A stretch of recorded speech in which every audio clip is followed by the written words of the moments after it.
Hello everyone, welcome back to my channel. তোমরা কেমন আছো সবাই জানিও। আমি অনেক ভালো আছি।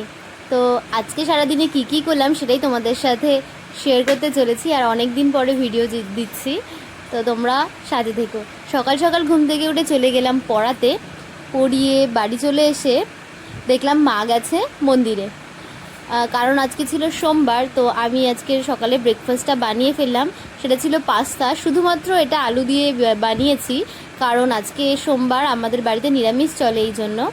আর এত পরিমাণে গোলমরিচ পড়ে গেছিলো যে পুরো পাস্তাটা ভীষণ পরিমাণে ঝাল হয়ে গেছিলো।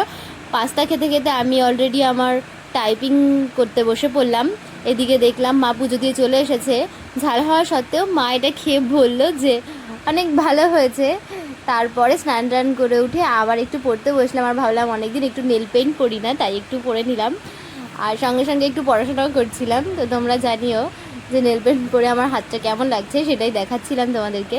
আর তারপর বসে পড়লাম দুপুরের লাঞ্চ নিয়ে। আজকে ছিল পাট শাকে ভাজা, সঙ্গে আমাদের গাছের স্পেশাল লেবু, আলু দিয়ে, পনির দিয়ে আর পটল দিয়ে ঝোল। এই সিম্পল লাঞ্চটাই আজকে কমপ্লিট করে নিলাম। লাঞ্চ কমপ্লিট করে হালকা একটু ন্যাপ নিয়ে তাড়াতাড়ি করে উঠে রেডি হয়ে পড়লাম, বিকজ বিকেলেও পড়ানো ছিল।